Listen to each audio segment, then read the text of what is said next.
Isa sa mga pinakamasakit na karanasan ay ang mamatayan ng mahal sa buhay. Sobrang lungkot ang aking naramdaman nang mamatay ang aking Lola Hilda kahit masungit siya sa akin noon. Marami kasi siyang pamahiin na hindi ko sinusunod simula bata pa ako.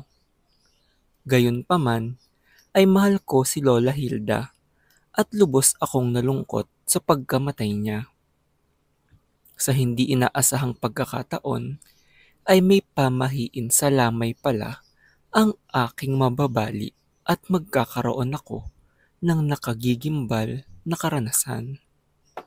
Ako si Fredo at ito ang aking kwento.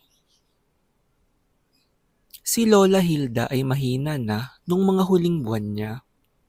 Lagi na lang itong nakaupo at madalas na kinakausap ang sarili.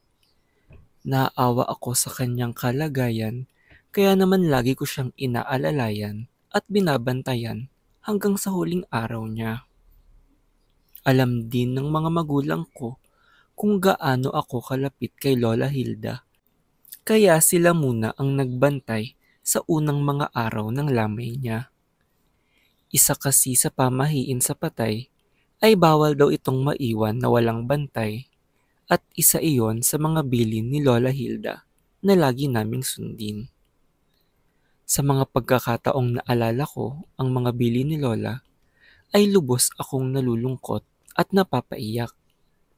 Kahit lagi niya akong pinapagalitan sa pagbali ng kanyang mga bilin at pamahiin, ay pinauulanan pa din niya ako ng pag-aaruga at pagpapalaki sa akin. Kaya naman naisipan kong handa na akong ako naman ang magbantay sa kanya. Sakto din kasi na susunduin ng aking mga magulang ang iba naming kamag-anak at ako lang ang maiiwan mag-isa sa bahay para magbantay sa lamay ni Lola Hilda. Marami pa din ang bumisita nung ako na lang ang bantay at sinamahan nila ako hanggang madaling araw. Ngunit karamihan sa kanila ay unti-unti nang nagpaalam muna hanggang sa maiwan na akong mag-isa at dun ako nakaranas ng kakaibang pangyayari. Nang mapansing ako na lang mag-isa, ay nalungkot ulit ako dahil tanging kasama ko lang ay ang aking yumaong lola. Naisip kong maglibang muna habang mag-isa dahil wala pa ulit bumibisita sa amin. Doon ako nagkamali nang maisipan kong mag-inom muna. Habang umiinom ako ay nakaramdam ako ng antok. Para labanan nito ay naisipan kong magbanyo muna at nawala sa aking isip na maiiwang walang kasama si Lola Hilda na nagbabantay. Pagbalik ko ay nagulat ako sa aking nakita. Tila naglaho ang katawan ni Lola Hilda sa kabaong at naiwan akong mag-isa sa bahay. Nawala ang antok at pagod ko dahil sa aking nakita. Hindi ko alam ang aking gagawin at nanigas na lang ako sa takot dahil naalala ko ang mga bili ni Lola. Sa aking pagkataranta ay tinawagan ko ang aking mga magulang para ipaliwanag ang nangyari at nang ako ay lumingon ay nagimbal ako. Dahil nasa loob na ulit ng kabaong si Lola Hilda na parang walang nangyari. Doon ko naisip na tila nawawala na ako sa aking sarili. Hindi ako umalis sa pagbabantay hanggang sa makabalik ulit ang aking mga magulang at ng iba naming mga kamag-anak. Habang may kasama na ulit ako, ay hindi maalis sa aking isipan na alam ko ang aking nakita at talagang naglaho sa kabaong si Lola Hilda. Isa kasing dahilan kung bakit naniniwala si Lola Hilda sa mga pamahiin ay dahil kilala itong manghihilot sa aming probinsya. Lagi niyang sinasabi na kung wala namang mangyayaring masama ay mainam na sundin na lang ang mga paniniwala. Pinaniniwala ang may libro siya kung saan konektado di umano ang kanyang kaluluwa para makatulong siyang manggamot. Nung namatay siya, ay wala naman kaming natagpuang ganong libro kaya hindi na namin ito hinanap pa. Naisip kong magdala ng kumot at unan habang nagbabantay dahil sa lamig ng gabi. Sa aking pagod at puyat ay hindi ko na namalayan na nakatulog na pala ako.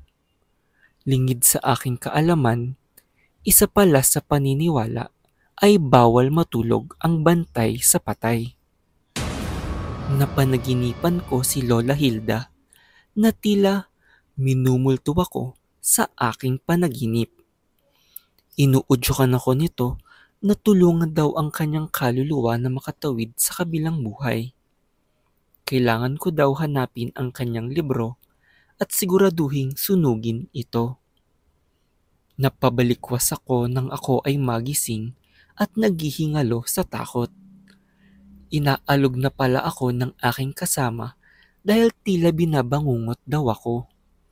Hindi daw nila ako magising kahit anong alog sa akin at sinisigaw ko daw ang pangalan ni Lola Hilda habang umiiyak.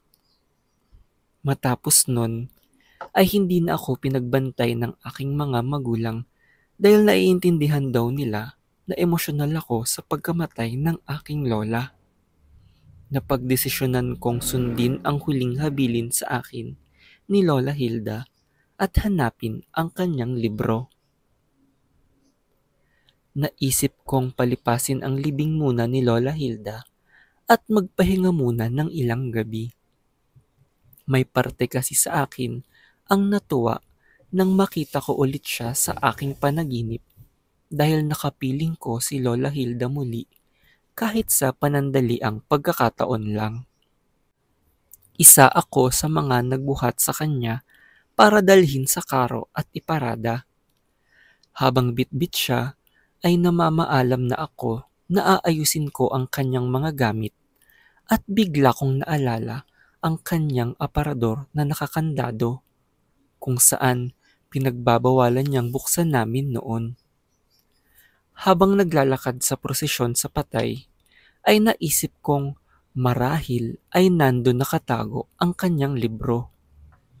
Binulungan ko ang aking mga magulang kung nasa kanila ba ang susi at may dadaanan muna ako bago sumunod sa libing ni Lola Hilda. Pagdating sa bahay ay hinalugog ko agad ang kanyang aparador at natagpuan ng isang sulok nito kung saan nakalagay ang lumang libro. Agad ko itong kinuha at nang aking buksan ay napansin kong marami itong kakaibang mga simbolo at mga salita sa Latin. Humabol ako sa libing at nakidalamhati sa aking pamilya. Ang hindi nila alam ay natagpuan ko na ang librong ibinilin sa akin ni Lola Hilda kung saan nakaipit dito ay ang litrato ng aming pamilya. Doon ko naisip na kaya pala konektado ang kaluluwa niya sa libro. Dahil dala-dala niya ang ala-ala ng kanyang pamilya sa loob nito. Natanging kami ang koneksyon na nakatali sa kanyang kaluluwa sa mundong ibabaw. Kaya sinunog ko na ang libro kasama ang aming litrato para mapahinga na ang kanyang kaluluwa. Alam ko naman na habang buhay namin dala-dala ang kanyang mga ala-ala at ang pagmamahal niya sa amin. Kaya pinangako ko din sa aking sarili na sundin palagi ang kanyang mga paniniwala at iwasan labagin ang kanyang mga pamahiin.